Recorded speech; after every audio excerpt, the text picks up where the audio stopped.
Harry Potter dan Orde Phoenix. Ditulis oleh J.K. Rowling. Dibaca oleh Anita. Bab 1. Dudley diserang Dementor. Hari terpanas sejauh ini pada musim panas telah mulai berakhir, dan keheningan yang membuat mengantuk melanda rumah-rumah besar berbentuk bujur sangkar di Private Drive. Mobil-mobil yang biasanya mengkilat diliputi debu di jalan-jalan masuk dan halaman-halaman yang dulunya hijau jamrut terbentang kering dan menguning. Karena penggunaan pipa air telah dilarang akibat kekeringan. Dirampas dari kebiasaan mencuci mobil dan memotong rumput halaman mereka, para penghuni Private Drive telah mengundurkan diri ke dalam lindungan rumah-rumah mereka yang teduh. Dengan jendela-jendela dibuka lebar-lebar untuk memancing masuknya angin sepoi-sepoi yang memang tidak ada.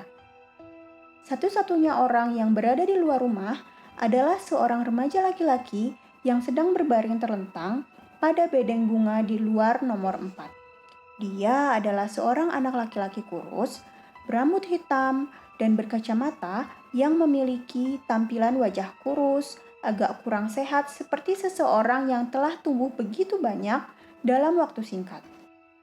Celana jeansnya robek dan kotor, baju kaosnya kedodoran dan sudah pudar, dan sol sepatu olahraganya terkelupas dari bagian atas sepatu.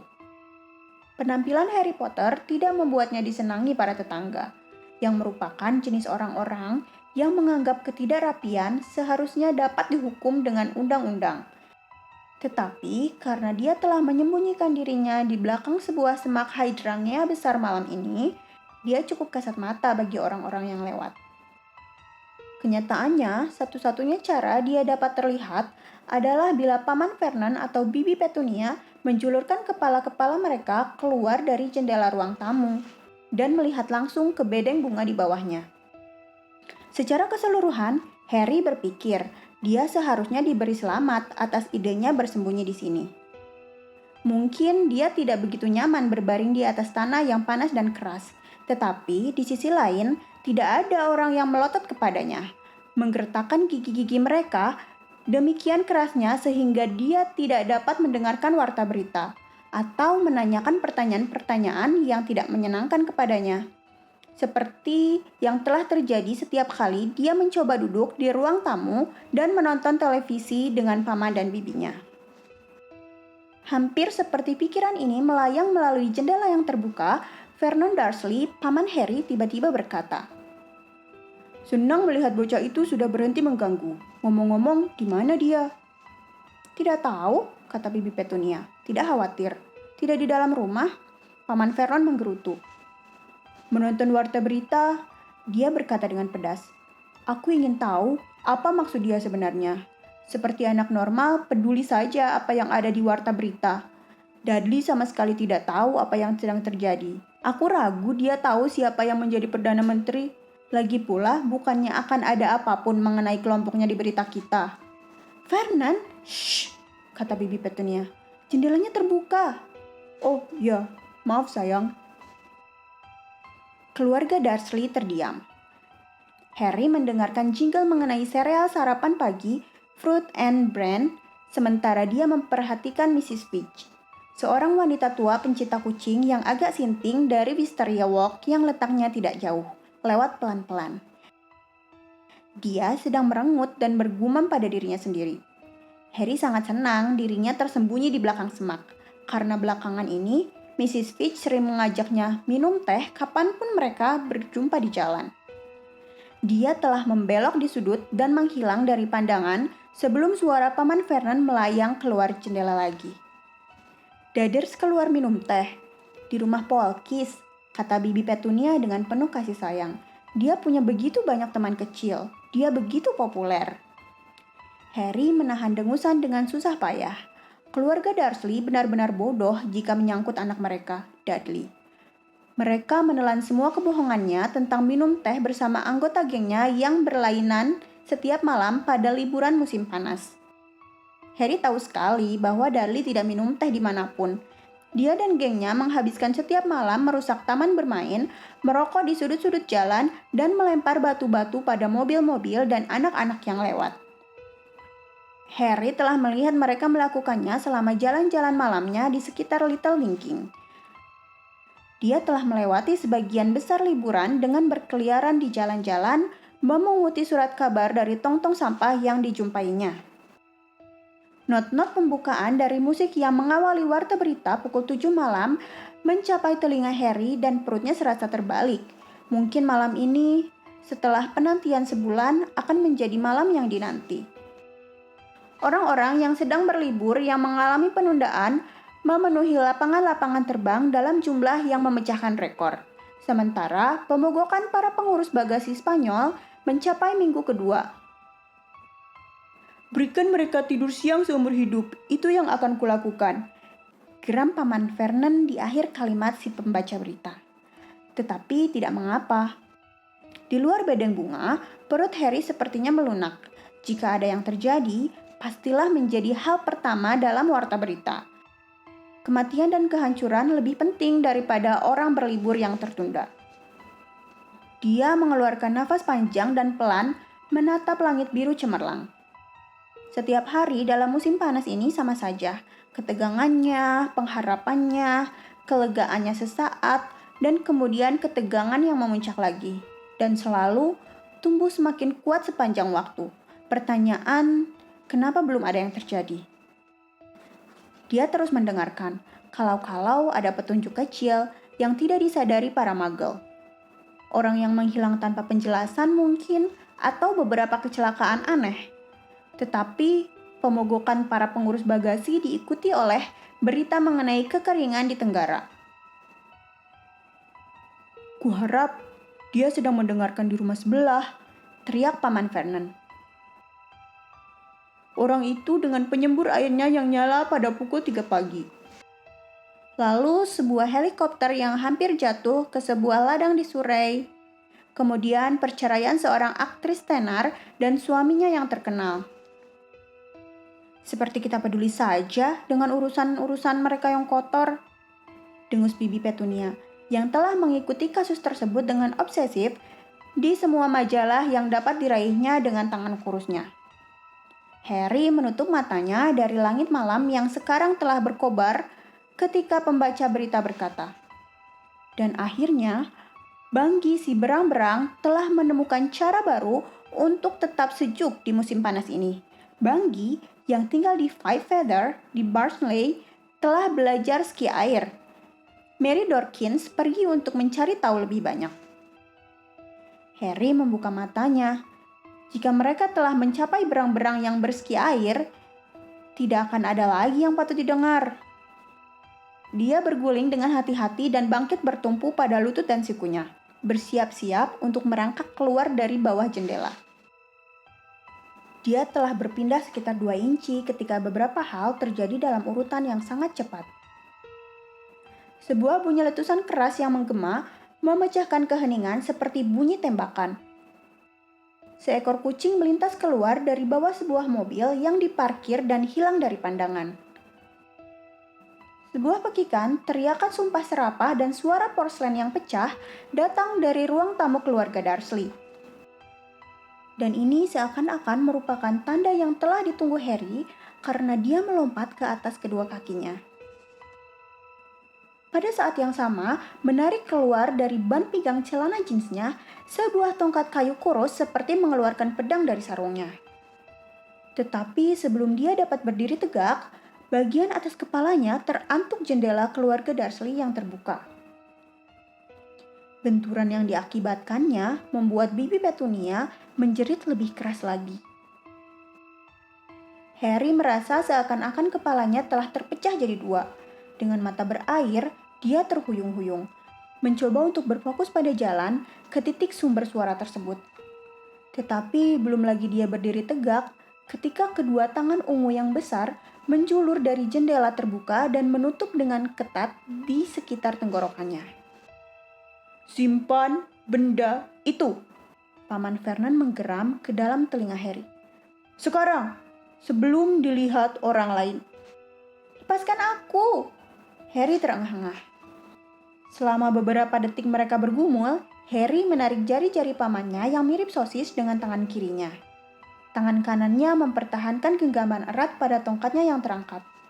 Kemudian, Ketika rasa sakit di bagian atas kepala Harry berdenyut-denyut dan sangat menyakitkan, Paman Vernon mendengking dan melepaskan Harry seakan-akan dia telah menerima kejutan listrik.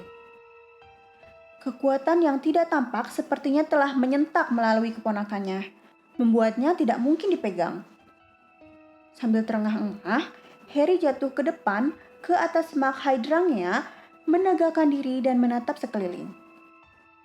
Tidak ada tanda apa-apa yang telah menyebabkan bunyi letusan keras itu. Tetapi, ada beberapa wajah yang menatap melalui berbagai jendela yang berdekatan. Harry buru-buru memasukkan tongkatnya kembali ke dalam celana jeansnya dan mencoba terlihat tidak bersalah.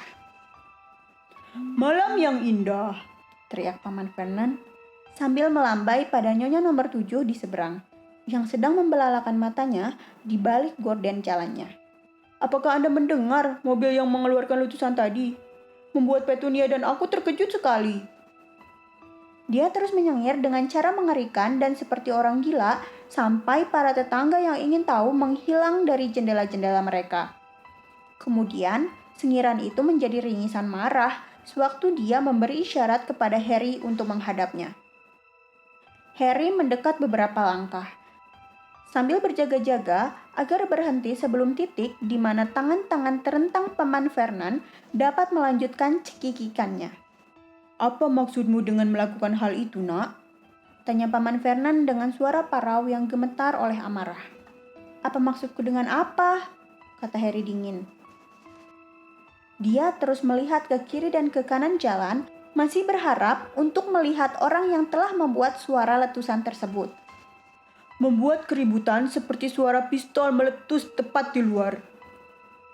"Aku tidak membuat suara tadi," kata Harry dengan tegas. Wajah Bibi Petunia yang kurus dan mirip kuda sekarang muncul di sebelah wajah Paman Vernon yang lebar dan ungu. Dia tampak marah sekali. "Mengapa kamu mengintai di bawah jendela kami?" Iya, poin yang bagus, Petunia. Apa yang sedang kamu lakukan di bawah jendela kami, Nak?" "Mendengarkan warta berita," kata Harry dengan suara pasrah. Bibi dan pamannya saling memandang dengan pandangan marah. "Mendengarkan warta berita? Lagi?" "Well, kalian kan tahu beritanya ganti setiap hari," kata Harry. "Jangan sok pintar di depanku, Nak. Aku ingin tahu apa yang sebenarnya sedang kamu lakukan. Dan jangan beri aku omong kosong mendengarkan warta berita itu lagi. Kamu tahu benar bahwa kelompokmu..." "Hati-hati, Vernon," sahut Bibi Petunia. Dan Paman Vernon menurunkan suaranya sehingga Harry hampir tidak dapat mendengarnya. "Bahwa kelompokmu tidak masuk ke dalam warta berita kami." "Itu menurutmu," kata Harry. Keluarga Dursley menatapnya selama beberapa detik. Kemudian Bibi Petunia berkata, "Kamu pembohong kecil. Apa yang dilakukan semua?" Dia juga menurunkan suaranya sehingga Harry harus membaca gerak bibirnya untuk kata berikutnya. "Burung hantu itu lakukan jika mereka tidak membawakan kamu berita." "Aha!" kata Paman Vernon dengan bisikan kemenangan. "Ayo berkelit dari yang satu itu, Nak. Seakan-akan kami tidak tahu kamu memperoleh semua beritamu dari burung-burung pengganggu itu." Harry bimbang sejenak. Berkata jujur kali ini akan merugikannya. Bahkan walaupun Bibi dan pamannya tidak mungkin tahu bagaimana buruk perasaannya untuk mengakui hal itu. "Burung hantu tidak membawakanku berita apa-apa," dia berkata tanpa nada. "Aku tidak percaya," kata Bibi Petunia segera. "Aku juga tidak," kata Paman Vernon dengan kuat. "Kami tahu kamu sedang merencanakan sesuatu yang aneh," kata Bibi Petunia. "Kami kan tidak bodoh," kata Paman Vernon. "Itu berita baru bagiku," kata Harry. Amarahnya meningkat, dan sebelum keluarga Dursley bisa memanggilnya kembali, dia sudah berbalik, menyeberangi halaman depan, melewati tembok kebun yang rendah, dan melangkah menyusuri jalan. Dia sedang berada dalam masalah sekarang dan dia tahu itu. Dia harus menghadapi Bibi dan pamannya nanti dan membayar kekasarannya tadi. Tetapi dia tidak begitu peduli saat ini. Dia punya masalah yang lebih menuntut pikiran. Harry yakin bunyi letusan tadi dibuat oleh seseorang yang sedang berepet atau berdisepret. Bunyinya persis seperti suara yang dibuat Dobby si peri rumah ketika dia menghilang ke udara.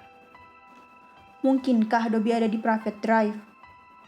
Apakah Dobby sedang mengikutinya saat ini? Ketika pikiran ini timbul, dia berbalik dan menatap private drive.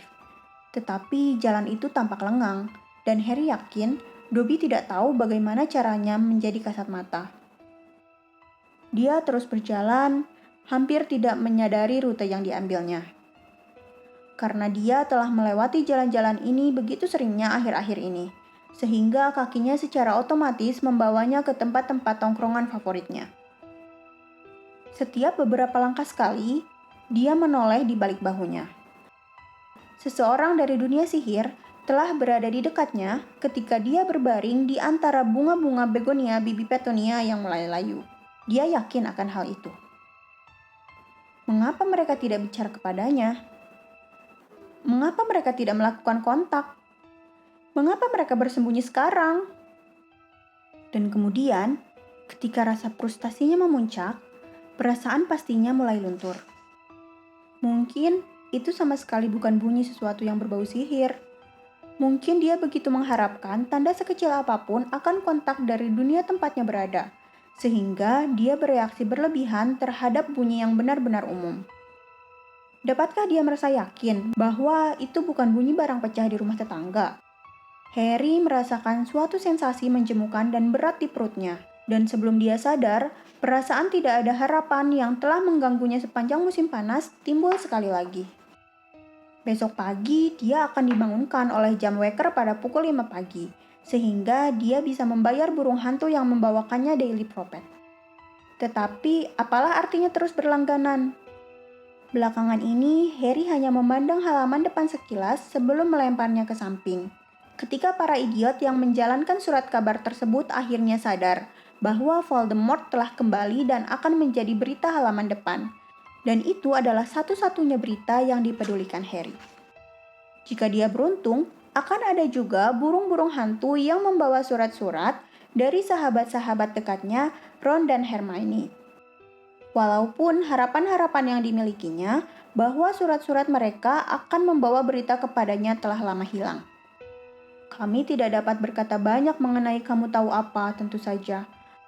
Kami telah diberitahu untuk tidak mengatakan hal-hal penting kalau surat kami tersesat. Kami cukup sibuk, tetapi aku tidak bisa memberi detail di sini. Ada banyak hal yang sedang berlangsung. Kami akan memberitahumu semuanya ketika kita berjumpa. Tetapi kapan mereka akan berjumpa dengannya?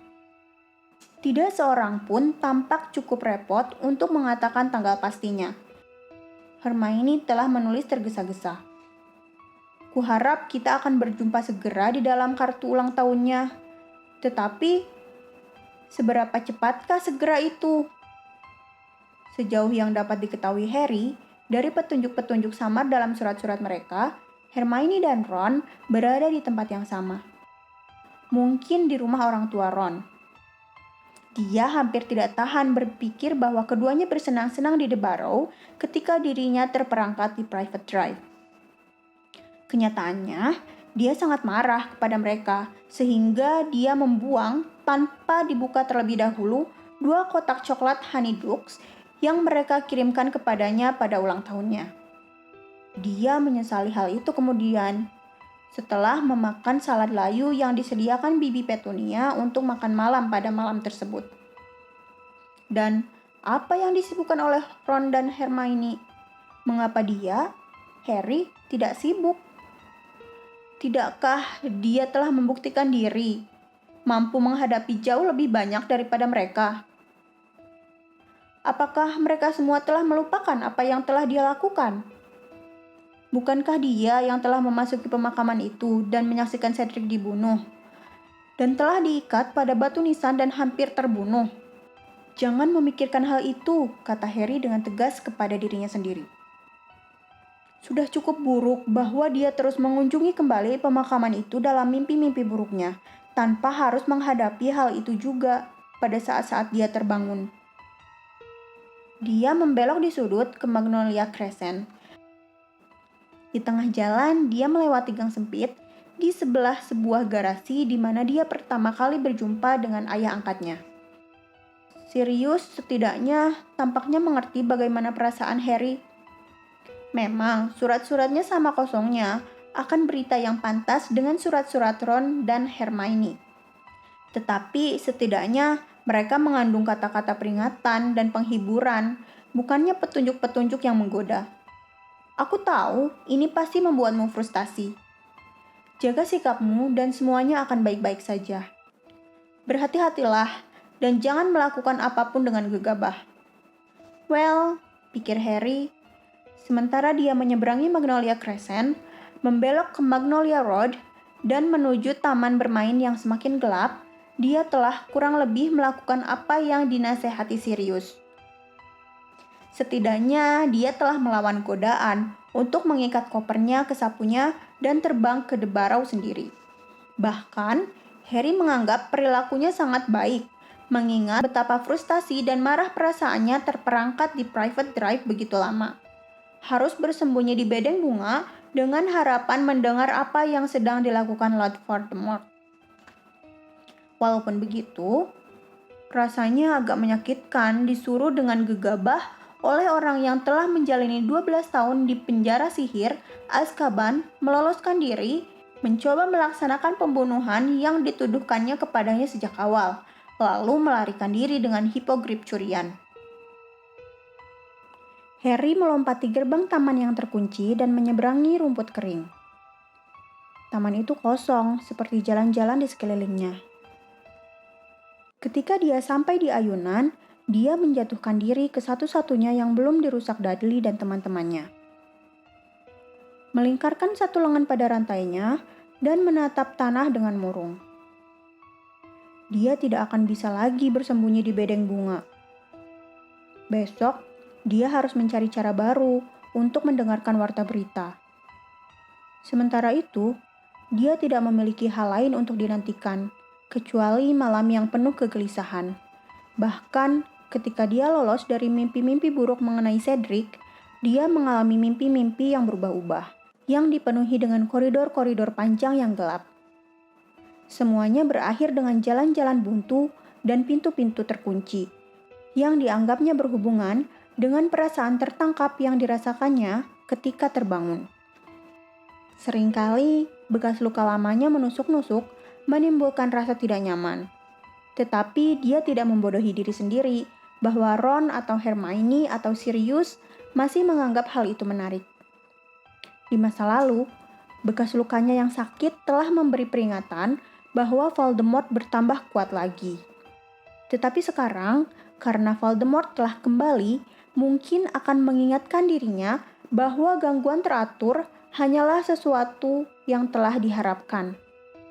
Tidak ada yang perlu dikhawatirkan. Berita lama. Ketidakadilan semuanya itu menumpuk dalam dirinya, sehingga dia ingin berteriak karena marah. Jika bukan karena dirinya, bahkan tidak akan ada yang tahu bahwa Voldemort sudah kembali. Dan ganjaran baginya adalah terperangkap di Little Winging selama 4 minggu penuh. Sama sekali terputus dari dunia sihir. Harus berjongkok di antara bunga-bunga begonia yang mulai layu, sehingga dia dapat mendengar mengenai berang-berang yang bersiki air. Bagaimana Dumbledore dapat melupakan dirinya dengan begitu mudahnya? Mengapa Ron dan Hermione berkumpul tanpa mengundangnya juga? Berapa lama lagi dia harus menerima Sirius, menyuruhnya untuk duduk dengan baik dan menjadi anak yang baik? Atau menahan godaan untuk menulis kepada Daily Prophet bodoh itu dan menunjukkan bahwa Voldemort telah kembali? Pikiran-pikiran penuh amarah ini berpusar dalam pikiran Harry, dan bagian dalam tubuhnya menggeliat dengan rasa marah. Sementara malam yang panas dan pengap, dan selembut beludru menyelimuti dirinya.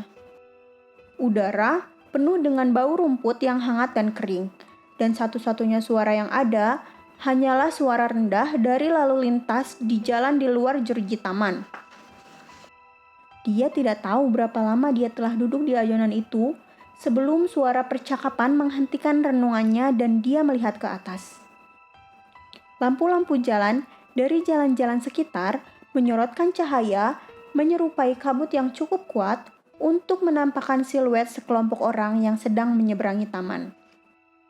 Salah satunya sedang menyanyikan sebuah lagu sederhana dengan bising. Yang lainnya sedang tertawa. Suara detik lemah datang dari beberapa sepeda balap mahal yang sedang mereka setir. Harry tahu siapa orang-orang itu. Figur di depan tak salah lagi adalah sepupunya, Dudley Dursley, sedang berjalan pulang ditemani oleh gengnya yang setia. Dudley masih segemuk dulu. Tetapi 1 tahun berdiet keras dan penemuan bakat baru telah membuat cukup banyak perubahan pada fisiknya.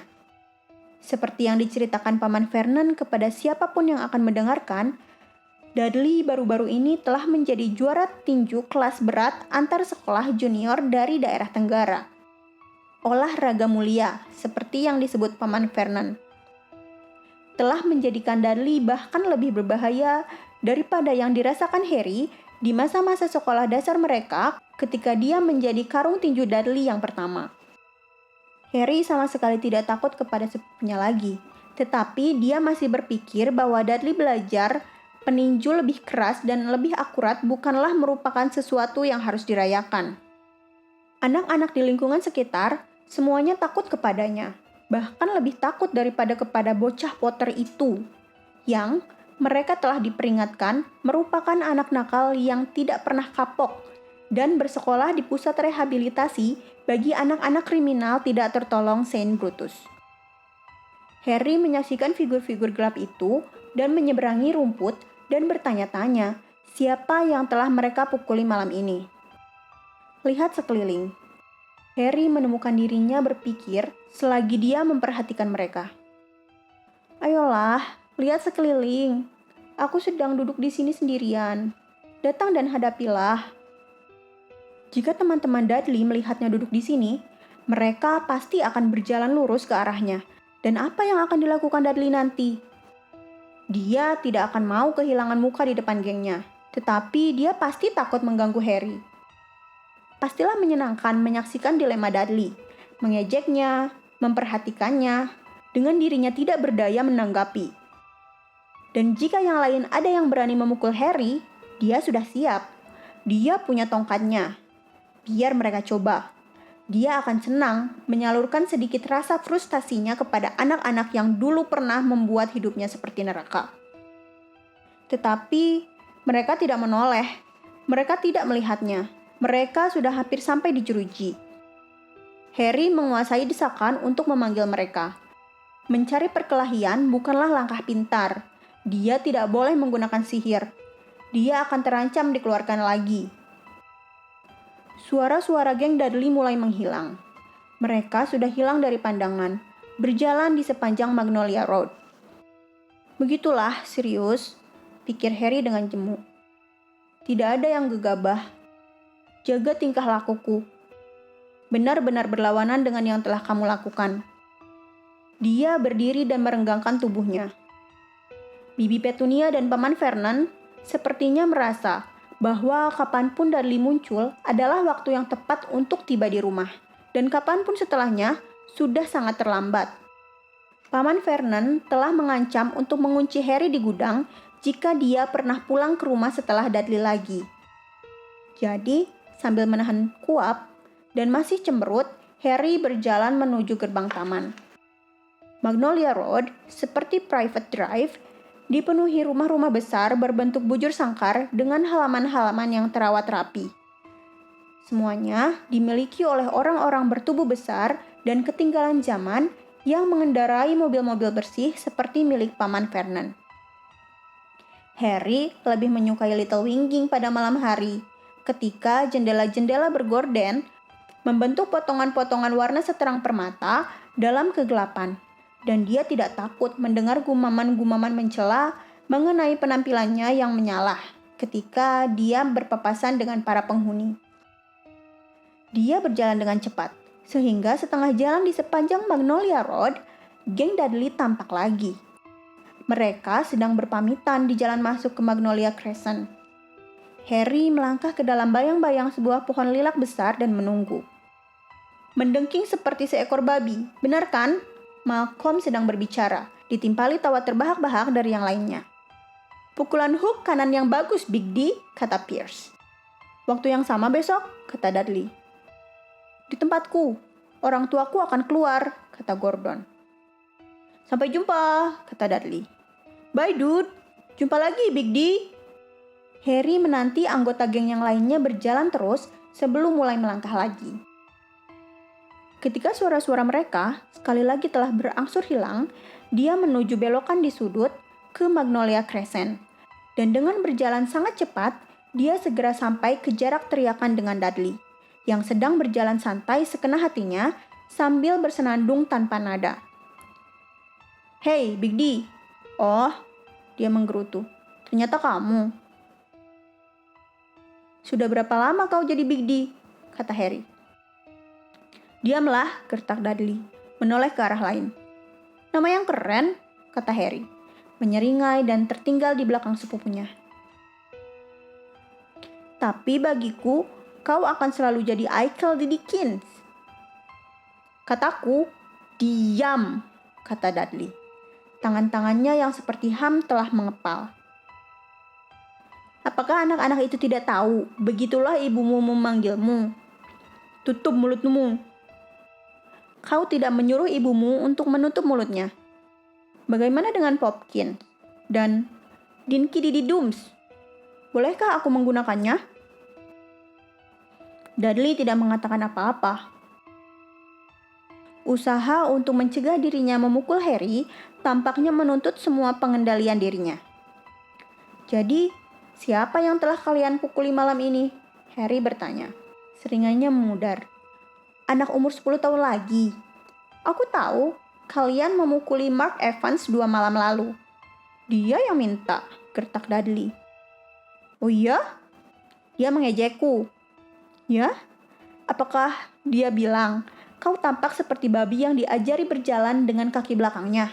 Karena itu bukan ejekan, dude. Itu benar. Sebuah otot berdenyut di rahang Dudley. Mengetahui seberapa marah dia telah membuat Dudley memberi Harry kepuasan yang sangat besar. Dia merasa seakan dia sedang mengalirkan rasa frustasinya sendiri kepada sepupunya, satu-satunya pengeluaran yang dimilikinya. Mereka berbelok ke kanan, ke gang sempit di mana Harry pertama kali berjumpa dengan Sirius dan yang membentuk jalan pintas antara Magnolia Crescent dan Wisteria Walk. Gang itu sepi dan jauh lebih gelap daripada jalan-jalan yang dihubungkannya karena tidak ada lampu jalan. Langkah-langkah kaki mereka teredam antara dinding-dinding garasi di satu sisi dan sebuah pagar tinggi di sisi lainnya. Pikirmu kau orang kuat membawa benda itu kan? Dudley berkata setelah beberapa detik. Benda apa? Itu. Benda yang kau sembunyikan. Harry nyengir lagi. Tidak sebodoh tampangmu ya, dude. Tapi kurasa jika memang begitu, kau tak bakal bisa jalan dan ngomong pada saat yang sama. Harry menarik tongkatnya. Dia melihat Dudley mengerlingnya. Kau tak diizinkan. Dudley berkata dengan segera. Aku tahu kau tidak boleh. Kau akan dikeluarkan dari sekolah anehmu itu. Bagaimana kau tahu mereka belum mengubah peraturannya, Big D? Belum, kata Dudley. Walaupun dia tidak terdengar sepenuhnya yakin. Harry tertawa pelan. Kau tak punya nyali untuk menghadapiku tanpa benda itu, ya kan? Dudley menggertak. Sementara, kau hanya butuh 4 teman di belakangmu sebelum bisa memukuli seorang anak 10 tahun. Kau tahu gelar tinju yang terus kau banggakan. Berapa umur lawanmu? 7. 8. Dia berumur 16, supaya kamu tahu, gertak Dudley. Dan dia pingsan selama 20 menit setelah aku selesai dengannya. Dan dia 2 kali beratmu. Kau tunggu saja, sampai ku beritahu ayah, kau membawa benda itu keluar. Beralih kepada ayah sekarang. Apakah juara tinju jempolan takut pada tongkat Harry yang mengerikan? Tidak seberani ini pada malam hari, kan? Cemooh Dudley. Ini memang malam di Dickens. Itulah sebutan kami ketika semuanya jadi gelap seperti ini. Maksudku, ketika kau sedang tidur, gertak Dudley. Dia telah berhenti berjalan. Harry berhenti juga, menatap sepupunya. Dari sedikit wajah Dudley yang dapat dilihatnya, dia sedang menunjukkan wajah kemenangan yang aneh. Apa maksudmu? Aku tidak berani ketika sedang tidur, kata Harry, sama sekali tercengang. Apa yang harus kutakutkan? Bantal? Atau apa? Aku dengar kau kemarin malam, kata Dudley terengah-engah, berbicara dalam tidur, mengerang. Apa maksudmu? Harry berkata lagi. Tetapi ada sensasi dingin yang timbul di perutnya. Dia telah mengunjungi pemakaman itu lagi kemarin malam dalam mimpinya. Dudley mengeluarkan salak tawa yang parau, lalu menirukan suara rengekan melengking. Jangan bunuh Cedric! Jangan bunuh Cedric! Siapa Cedric? Temanmu? Kau bohong, kata Harry secara otomatis. Tetapi mulutnya telah menjadi kering. Dia tahu Dudley tidak sedang berbohong. Bagaimana lagi dia bisa tahu mengenali Cedric? Dad, bantu aku, Dad. Dia akan membunuhku. Dad! Wuhuu! Diam, kata Harry pelan. Diam, Dudley, kuperingatkan kau. Datanglah dan tolong aku, Dad. Mom, datang dan tolong aku. Dia sudah membunuh Cedric. Dad, tolong aku. Dia akan... Jangan tunjuk aku dengan benda itu. Dudley mundur ke tembok gang. Harry sedang menunjuk tongkatnya lurus ke jantung Dudley. Harry dapat merasakan 14 tahun kebencian terhadap Dudley menggelegak dalam nadinya. Apa yang tak akan diberikannya untuk mengutuk Dudley sedemikian rupa, sehingga dia harus merangkak pulang seperti seekor serangga, menjadi bisu, tumbuh antena. Jangan pernah berbicara mengenai hal itu lagi. Kau mengerti? Tunjuk itu ke arah lain. Kataku, kau mengerti? Tunjuk itu ke arah lain. Kau mengerti? Jauhkan benda itu dari... Dudley mengeluarkan suara nafas tajam, penuh rasa ngeri. Seakan-akan dia telah dicemplungkan ke dalam air es. Sesuatu telah terjadi pada langit malam itu. Langit biru gelap yang penuh bintang mendadak gelap gulita dan tanpa cahaya. Bintang-bintang, bulan, lampu-lampu jalan berkabut pada kedua sisi gang telah menghilang. Suara-suara mobil di kejauhan dan bisikan pohon-pohon telah hilang. Malam yang lembab itu mendadak dingin menusuk. Mereka dikelilingi kegelapan total yang tidak tembus dan hening. Seakan-akan tangan raksasa telah menurunkan mantel tebal yang dingin menutupi keseluruhan gang itu, membutakan mereka. Selama sepersekian detik, Harry berpikir bahwa dia telah melakukan sihir tanpa disengajanya. Walaupun dia telah menahan sekuat mungkin. Lalu nalarnya menyangkut di akal sehatnya.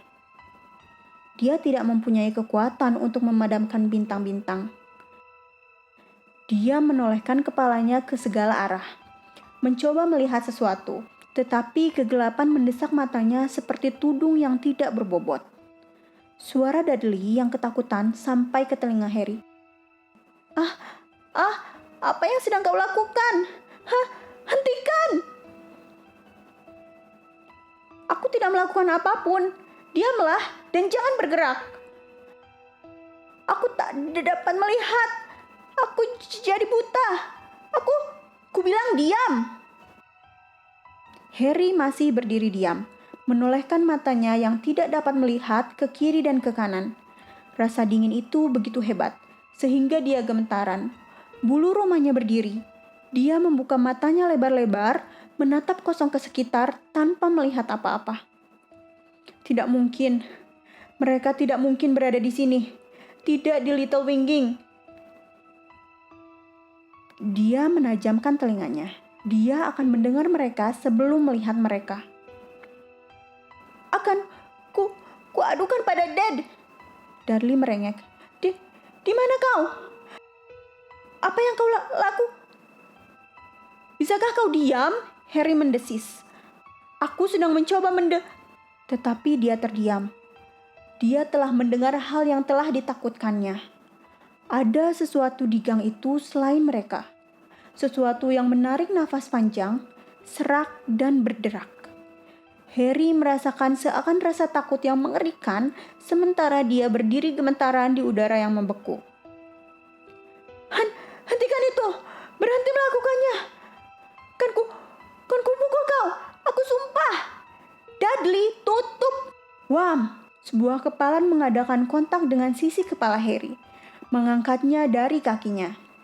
Cahaya-cahaya putih kecil bermunculan di depan matanya. Untuk kedua kalinya dalam 1 jam, Harry merasa seakan-akan kepalanya telah terbelah menjadi 2. Saat berikutnya, dia telah mendarat dengan keras di tanah dan tongkatnya melayang dari tangannya. "Dasar bodoh, Dudley!" teriak Harry. Matanya berair karena sakit, sementara dia berjuang dengan tangan dan lututnya, meraba-raba sekeliling dengan kalut ke dalam kegelapan. Dia mendengar Dudley menjauh, menabrak pagar gang, tersandung. "Dudley, kembali! Kau lari ke arahnya!" Ada teriakan mendengking yang mengerikan dan langkah-langkah Dudley terhenti. Pada saat yang sama, Harry merasakan hawa dingin yang merayap di belakangnya yang hanya berhenti pada satu hal.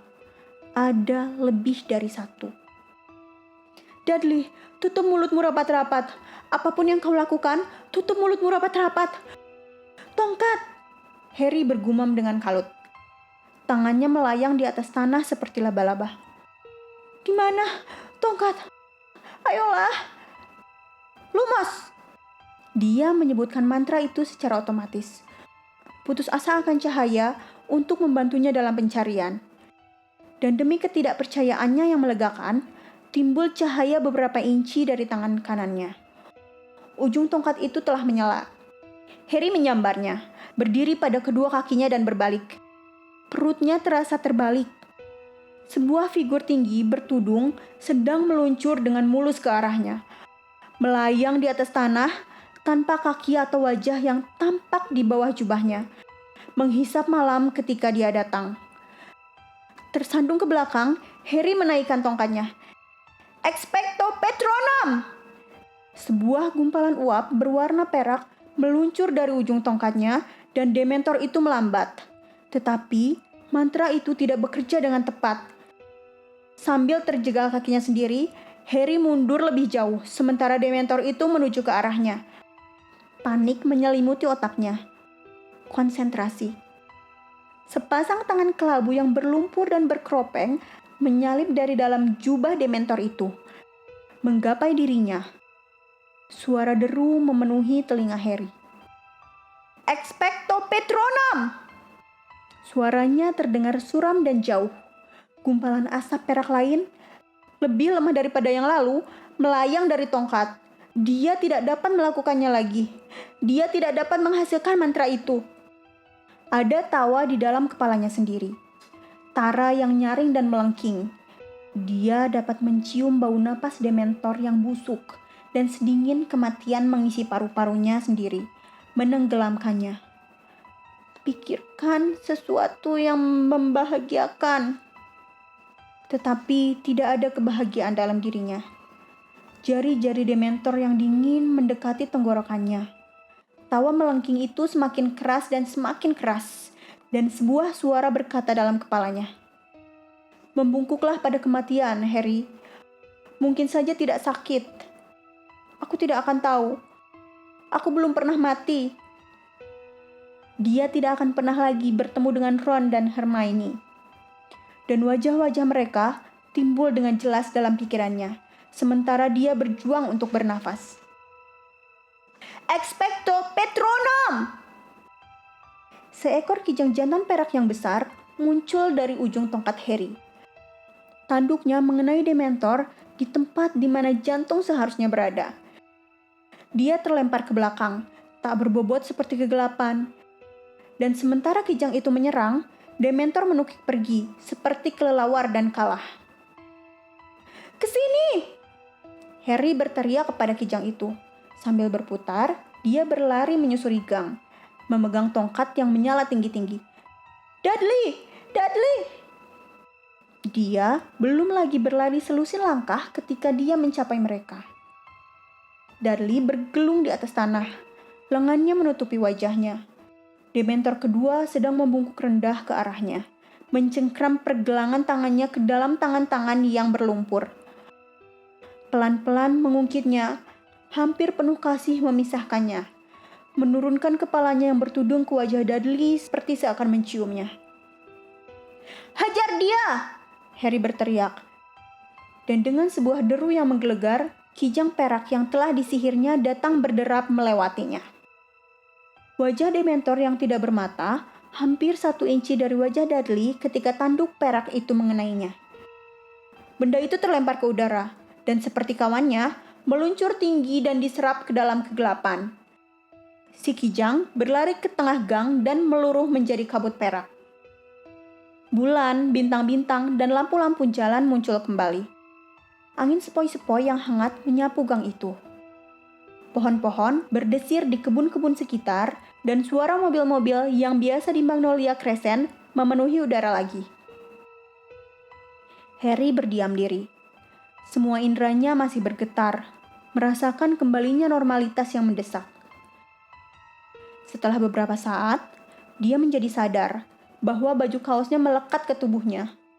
Dia basah kuyup oleh keringat. Dia tidak dapat mempercayai apa yang baru saja terjadi. Dementor di sini, di Little Winging. Dudley berbaring menggulung di atas tanah, gemetar dan merengek-rengek. Harry membungkuk untuk melihat apakah dia masih mampu berdiri.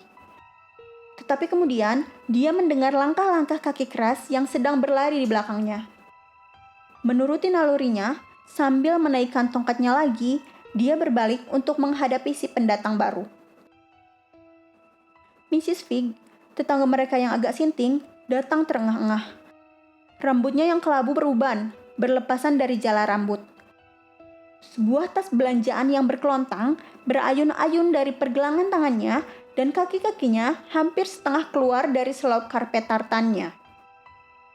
Harry mencoba menyimpan tongkatnya dengan terburu-buru keluar pandangan, tetapi "Jangan simpan itu, anak idiot," lengkingnya. "Bagaimana jika masih ada lagi di sekitar sini?" "Oh, akan kubunuh si Mundungus Fletcher,"